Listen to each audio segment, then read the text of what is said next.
From the dry, impersonal numbers in Statistics Canada's reports, the story began like a quiet, unnoticed current. But then, on what seemed like just another ordinary morning, with a single stroke of the pen from the White House, the calm surface of trade erupted into turbulent waves. A new executive order slapped a 20% tariff on imported electric vehicles, sparing neither Canada nor China, like a direct blow to the very heart of North America's supply chain. Some called it a tariff wall, but this time it rose so high it didn't just block the flow of goods, it blocked common sense and severed bonds that had been strong for decades. From Sudbury, Ontario, veins of nickel ore flow quietly toward Detroit, like lifeblood feeding the heart of American industry.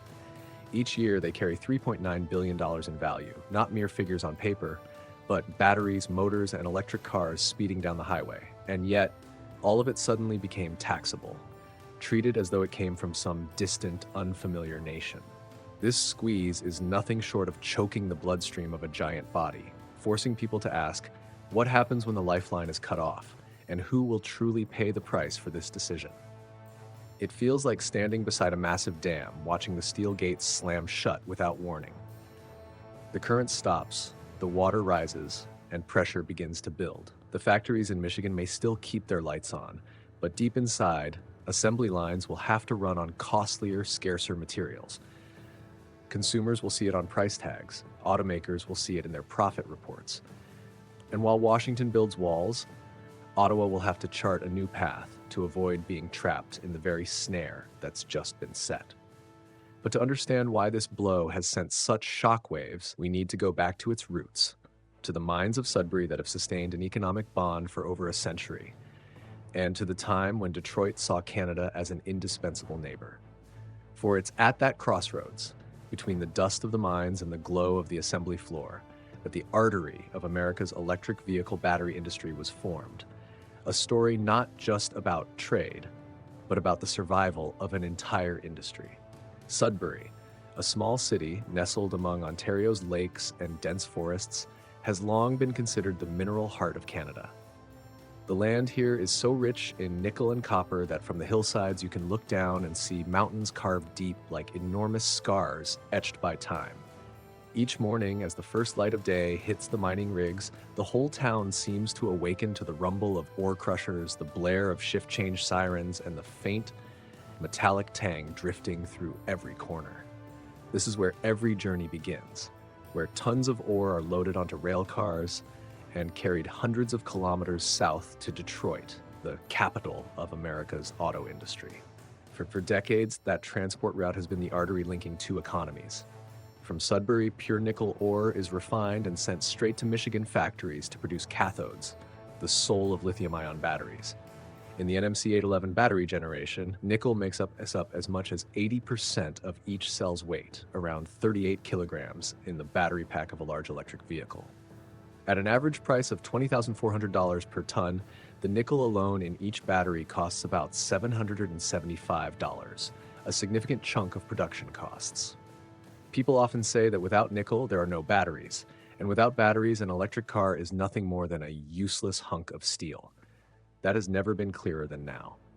When Washington slapped a 30% tariff on Canadian nickel, it wasn't just a percentage on paper. It meant an extra $230 added to the cost of each battery pack.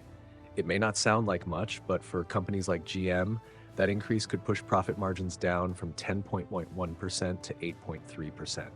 And in the auto industry, where every percentage point can mean the difference between survival and collapse, such a drop could shake entire plans to produce hundreds of thousands of EVs. Analysts have calculated that without adjustments, US EV sales in 2026 could shrink by as many as 94,000 vehicles. That figure isn't just lost sales, it's thousands of jobs, hundreds of millions of dollars in production line investments, and a national strategy aiming for 50% EV adoption by 2030, suddenly sliding backwards. Even worse, once costs rise and competitiveness falls, US automakers risk being left behind in the global race, where Europe, South Korea, and China are accelerating every day. The irony is that Detroit has long relied on clean nickel from Canada, mined with hydropower and virtually no emissions. Now, losing that source forces American manufacturers to turn to dirtier options from Indonesia, or China. The short-term savings on tariffs could quickly be erased when those same EVs face heavy carbon taxes in European markets. And so a vicious cycle forms, domestic protectionism that ends up shackling you on the international stage. Everything unfolding now has made Ottawa realize this isn't just a temporary trade spat. This is a test of Canada's role in the global supply chain, a question of whether they will stand still and accept it, or step forward and seize the initiative. And the answer came faster than most expected. Just weeks after Washington's tariff order was announced, a series of closed-door meetings took place in Ottawa. There were no fiery press conferences, no Twitter jabs. Instead, detailed plans were combed through line by line, strategies crafted to strike at the opponent's weak spots. By the end of July, a string of moves began to appear. Quiet but precise, like a master chess player shifting pieces without letting the other side realize the board was changing.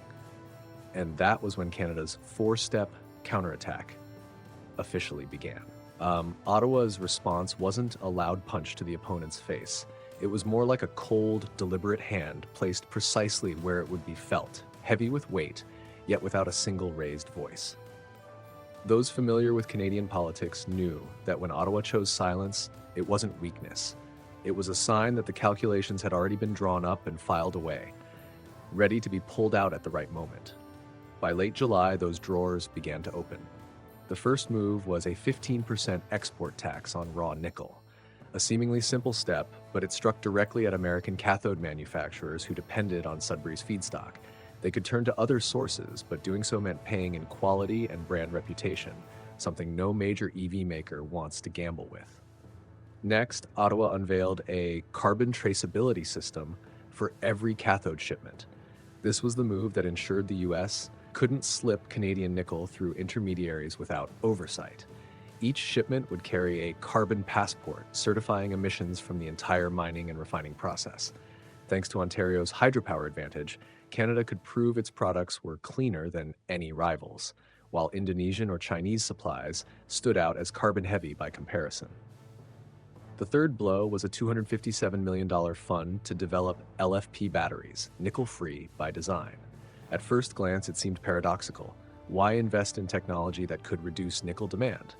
But in reality, this was Ottawa's way of telling Washington that Canada was not chained to any single technology or market. If the US tried to block nickel, Canada could pivot to alternative chemistries, opening its doors to Asian partners where LFP adoption is surging. And finally, tax incentives to 20 gigawatt-hour Stellantis LG battery plant in Windsor. With this, Ottawa wasn't just protecting domestic production capacity. It was making sure that anyone wanting to partner would have to set up shop in Canada rather than just buying raw materials to take elsewhere. It was a pointed reminder to the US that North America's battery supply chain cannot remain stable if Canada pulls its pieces off the board. All of it happened quietly. No grand press conferences, no blaring slogans. Yet each move tightened the cord around America's industrial strategy. Mark Carney, former Bank of England governor and widely seen as the architect of Canada's new economic playbook, put it tersely but with clear intent. Nickel and cobalt are our diamonds. We will play the tariff card whenever we want. It was a message not just for Washington, but for Berlin, Seoul, and Brussels, capitals eager for clean, reliable supply. Internal projections showed Ottawa had already mapped the long game. By 2027, roughly $1.8 billion in nickel exports would be redirected to South Korea and the European Union. These new partners wouldn't just pay more. They'd sign long-term contracts, something U.S. automakers, hamstrung by White House tariff policy, could hardly manage. But the effects of these moves went far beyond a few billion in trade. They rattled the very structure of the global nickel market. When a supply source as clean and dependable as Canada shifts, it drags not only money, but also environmental and technological standards along with it. The market share lost in the US would quickly be filled elsewhere, and once those contracts were in place, regaining the old ground would be exponentially harder. And so, from what seemed like a set of moves aimed purely at defending national interests, Canada had, perhaps by design, perhaps not, placed the US in a position where it had to ask itself, who truly needs whom more?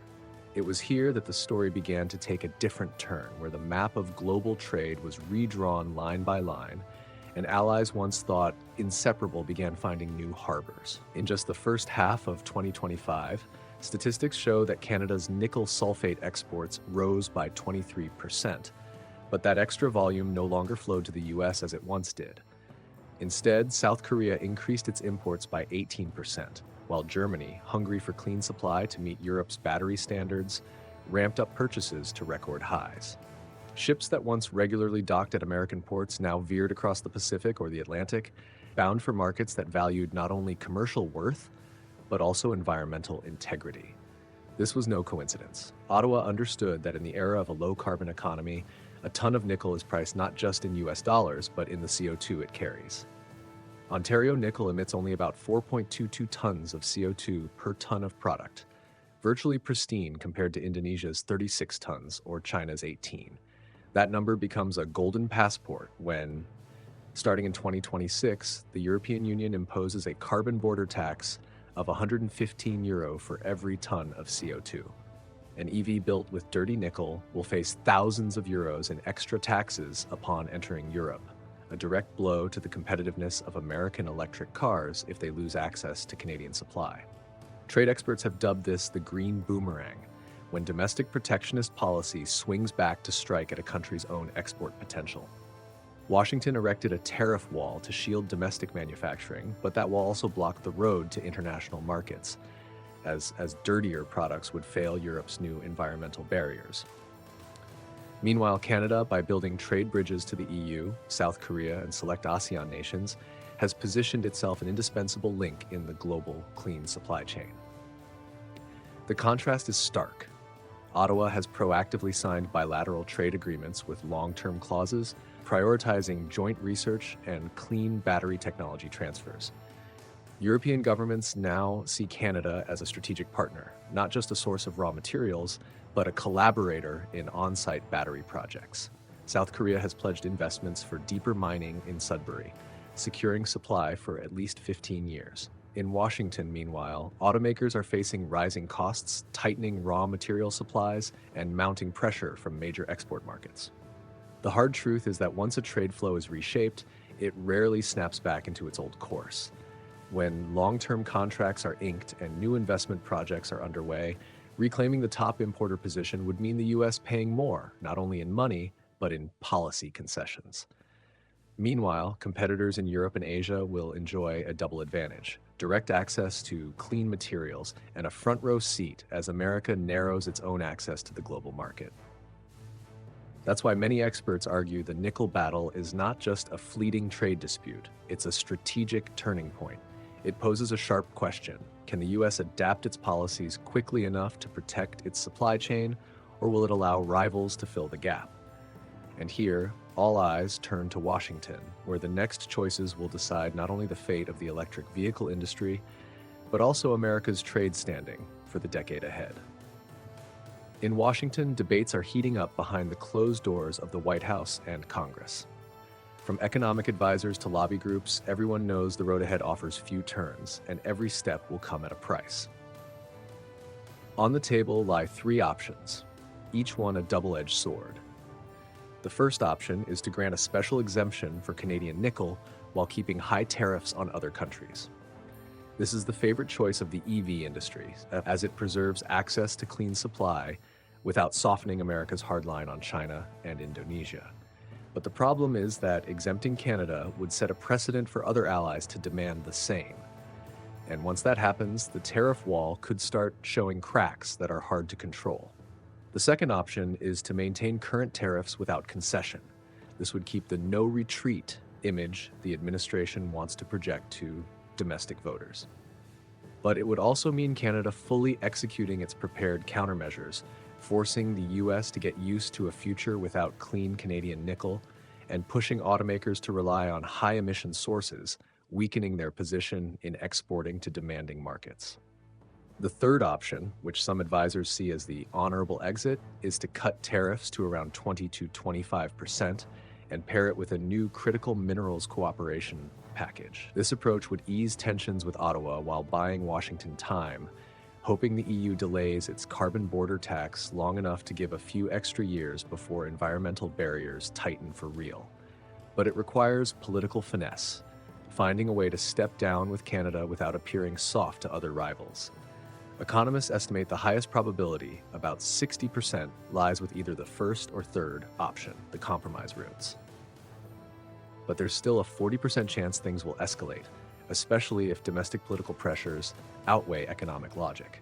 In the worst-case scenario, GM's EV output in 2026 could fall from 360,000 units to just about 310,000, triggering losses of up to $3.2 billion.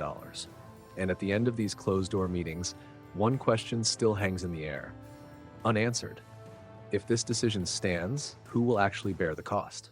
Politicians might lose a few approval points, corporations might take a profit hit, but it will be car buyers, families, and individuals who once hoped for an affordable EV who will feel the impact first.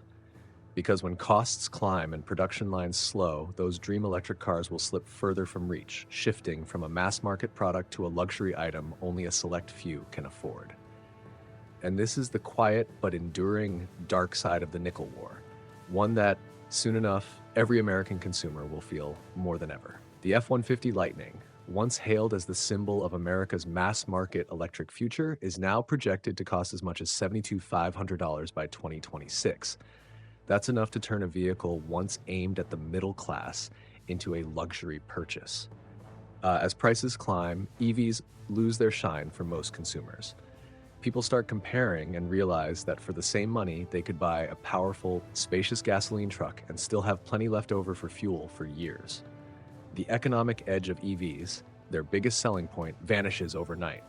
Families who once dreamed of trading in the old sedan for a shiny new EV are redoing the math.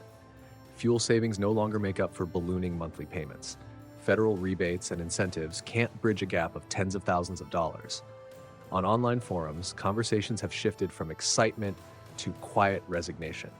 EVs aren't for us anymore. They're for them, the people rich enough not to care about the price. As EV prices climb and production drops, automakers start trimming their lineups. Affordable models are the first to be cut, replaced by high-margin premium offerings. The once plausible goal of having 50% of all new cars sold by 2030 be electric now looks like 20% hope and 80% price shock. Instead of accelerating the green transition, tariffs and supply chain fractures are pushing America's EV market into direct conflict with its climate goals. The greatest irony is that the slogan "Protect American Jobs" is in practice shielding oil industry profits. As EVs grow more expensive and out of reach, demand for gasoline-powered vehicles will persist longer, keeping oil flowing strong. Efforts to reduce dependence on fossil fuels have morphed into delays in the transition, leaving the US, trailing Europe and Asia in the race for new technology. Look beyond the border, though, and there's one country holding the advantage for EVFuture Washington just let slip away.